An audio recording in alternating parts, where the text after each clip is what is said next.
عمیر خانانی اگر ایف آئی اے کے ہاتھ آتے ہیں اور ایف آئی اے اس کو صحیح طریقے سے ظاہر ریکارڈ کو کر پاتا ہے تو یہ ایک بہت بڑا مطلب وہ ہوگا کہ جو ٹیکس چوری، خاص طور پہ کسٹم ڈیوٹی کی چوری. اچھا یہ بھی بڑی جیسے 1 ارب روپے جہاں ٹرانسفر ہوتے ہیں پاک ایشیا کے ذریعے ان چائنیز اکاؤنٹ میں، اور وہ گھوم کے کیونکہ کمیشن کا کچھ 1 ارب روپے میں سے اگر کوئی 1 کروڑ یا 2 کروڑ روپے اگر وہ چائنیز کو جو کمیشن جاتے ہیں، اور اس کے بعد پھر باقی جو 98 کروڑ روپے ہیں وہ واپس پاکستان میں آ جاتے ہیں. اچھا یہ اسی حوالے کے ذریعے جو اسی حوالے کے ذریعے وہ رقم بھی رقم واپس آیا. اور ایف آئی اے میں ابھی ریسنٹلی یہ کیس بنا، اس سے پہلے بھی 2-4 کیس ایسے بن چکے ہیں.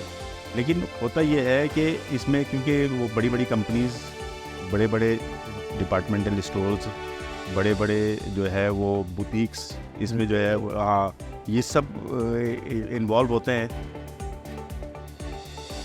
السلام علیکم ناظرین، آپ کا ہوسٹ عادل جواد اور میرے ساتھ ہیں سینئر صحافی نادر خان. آج اب آپ کو ایک اہم اسکینڈل کے بارے میں بتانے جا رہے ہیں جس کے اندر پاکستان کے بڑے بڑے ریٹیلرز، اور چونکہ ہم ان ریٹیلرز کے حوالے سے تحقیقات جاری ہیں تو اس وجہ سے ہم ان کے نام نہیں دے سکتے، لیکن بہت بڑی برانڈز ہیں جن کی بہت ساری فرنچائزز ہیں، وہ بنیادی طور پر کیش کے بزنس سے وابستہ ہیں کہ وہاں پہ ان کی آؤٹ لیٹس پہ بہت زیادہ تعداد میں کیش میں لوگ خریداری کرتے ہیں چونکہ وہ ریٹیلر ہیں بڑے. ان کی جانب سے ایک کلیئرنگ فارورڈنگ ایجنٹ اور شپنگ کمپنی، بیسکلی وہ شپنگ کمپنی کے نام سے رجسٹرڈ ایک ادارہ ہے، ایک کیا پاک ایسٹرن نادر صاحب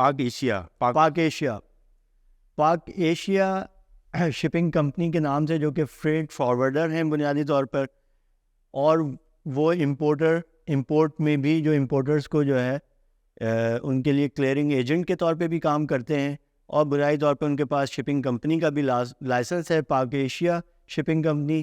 یہ کمپنی بڑے پیمانے پر حوالہ اور ہنڈی کے کاروبار سے وابستہ ہے. اس کے حوالے سے ایف آئی اے نے تحقیقات کا آغاز کیا ہے. انہوں نے اس کمپنی کا کچھ ریکارڈ حاصل کیا ہے جس سے یہ پتہ لگا ہے کہ یہ کمپنی گزشتہ 4-5 سالوں سے بہت بڑے پیمانے پہ چائنیز کرنسی پاکستان سے باہر، چائنیز ین یعنی جو ہے وہ چائنیز کمپنیوں کو اور فراہم کرتی تھی یہاں پہ، اور انڈر انوائسنگ کے لیے جو بڑے ریٹیلرز ہیں ان کی کنسائنمنٹس کو کے بل آف لیڈنگ چینج کر کے اس پہ جو ہے انڈر انوائسنگ کی جا سکتی ہے، جس سے نہ صرف ایک طرف کسٹم ڈیوٹی چوری کی جاتی ہے بلکہ دوسری جانب حوالہ اور ہنڈی کے ذریعے بہت بڑے پیمانے پہ رقم غیر قانونی طور پہ پاکستان سے باہر منتقل کی جاتی ہے.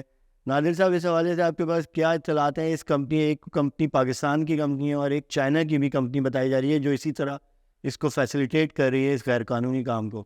جی، یہ ایف آئی اے اینٹی کرپشن سرکل میں انکوائری شروع ہوئی ہے، اور گزشتہ دنوں کارروائی بھی ہوئی تھی اس کمپنی کے دفتر پر، اور وہاں سے ریکارڈ حاصل کیا گیا تھا. کچھ ملازمین کو حراست میں لیا گیا تھا، لیکن ایکچوئل میں اس کمپنی کا جو مالک ہے وہ اس وقت ملک سے باہر تھے، تو اس لیے اس کے اوپر ابھی انڈر انویسٹیگیشن کر کے اور انکوائری مارک کر کے یہ ہوا ہے.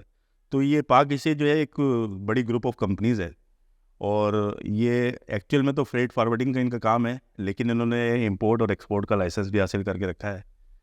اب معاملہ یہ ہے کہ یہ جو پاکستان میں جو لوکل امپورٹرز ہیں اور جو چائنا سے جو ایکسپورٹ کرتے ہیں، تو انہوں نے 2-3 چائنیز کمپنیز کے ساتھ کمیشن کے اوپر کام شروع کر رکھا ہے کہ اگر فرض کریں گے کوئی امپورٹر پاکستان سے جو چائنا سے کوئی چیز خریدنا چاہتا ہے، تو وہ آر ایم بی جو مثلا ڈائریکٹ کیش میں جو ہے وہ چائنا میں ہی یہ پاک ایشیا سہولت فراہم کرتے ہیں کہ آپ ڈائریکٹ کیش میں پیسے، اس ایک ڈمی کمپنی ایک بنا کے رکھی ہے، 2-3 چائنیز کمپنیز ہیں جن کے وہاں بھی ایجنٹ ہے اور یہ آپس میں کوئی کانٹیکٹس ہیں ان پہ. تو وہ جو چائنیز میں جو ہے وہ لوکل کرنسی میں وہاں رقم ادا کرتے ہیں، اور اس کی ڈاکومنٹیشن وہ کسی بھی حوالے سے، مثلا وہ بل آف لینڈنگ کی وہ کوئی بھی ہو، اگر ایک فرض کریں کنسائنمنٹ اگر کمپیوٹر کی ہے، تو وہ اگر وہ وہاں سے کچھ دوسرا آئٹم بھی کوئی کچھ بھی منگوا رہے ہیں، میک اپ کا سامان بھی ایون منگوانا چاہتے ہیں، تو وہ بل آف لینڈنگ میں تبدیلی ہو جاتی ہے.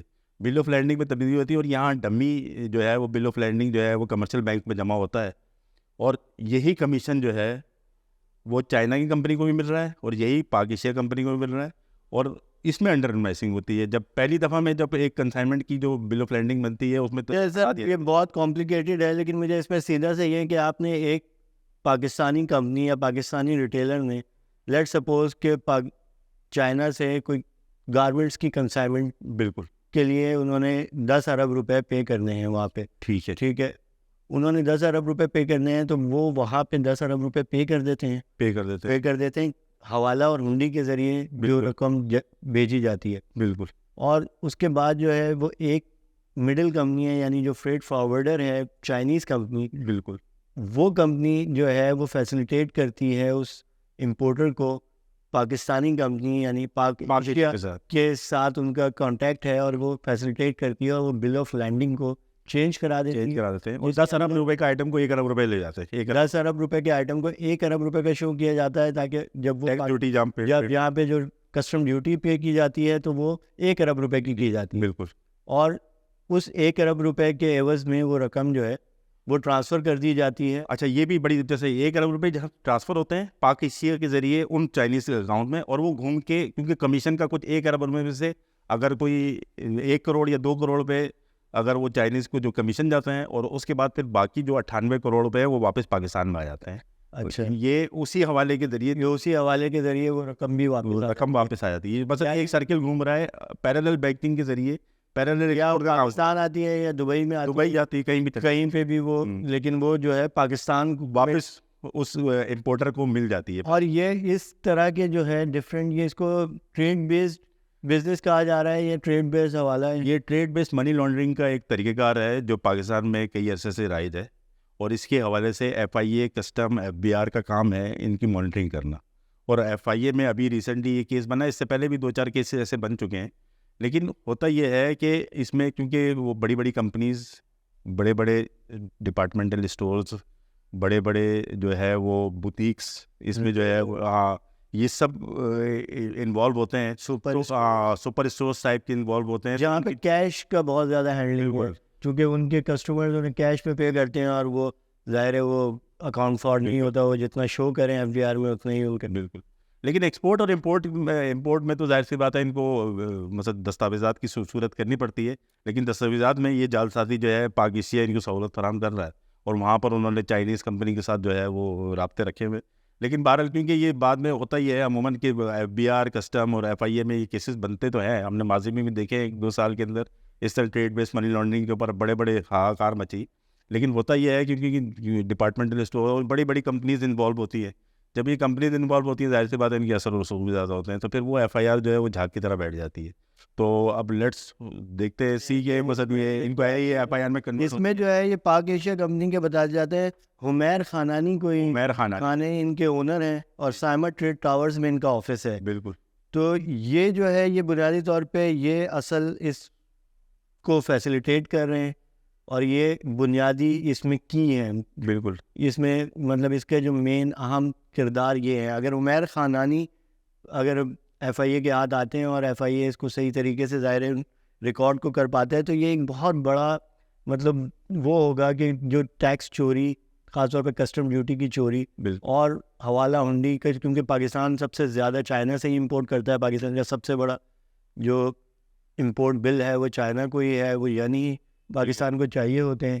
تو وہ ظاہر ہے وہ اسی طرح, اور یہ بڑے بڑے جو ہمارے کاروباری حضرات ہیں جو کہ اتنے بڑے بڑے نیٹ ورک لے کے بیٹھے ہوئے ہیں, اور وہ بھی اس طرح کے اس وقت ملک کے معاشی حالات آپ کے سامنے ہیں, کیا ہے حکومتیں کہہ رہی ہیں, ہم IMF کے اس میں ہیں, لیکن ان بڑے کاروباری اداروں کو میرے خیال اس سے کوئی فرق نہیں پڑ رہا. بالکل. تو ہم اس سلسلے میں آپ کو مزید ناظرین, ابھی یہ انکوائری ہے, ابھی FIA اس میں مزید تحقیقات کر رہی ہے. اس میں شاید ہمیں توقع ہے, ہمیں امکان ہے کہ خدشہ ہے کہ کوئی بڑے کاروباری ادارے, بڑے ڈپارٹمنٹل اسٹورز, بڑے جو ہے ریٹیلرز, بوتیکس, یہ اس میں سامنے آئیں گے, اور ہم اس حوالے سے آپ کو مزید اپڈیٹ دیتے رہیں گے. شکریہ.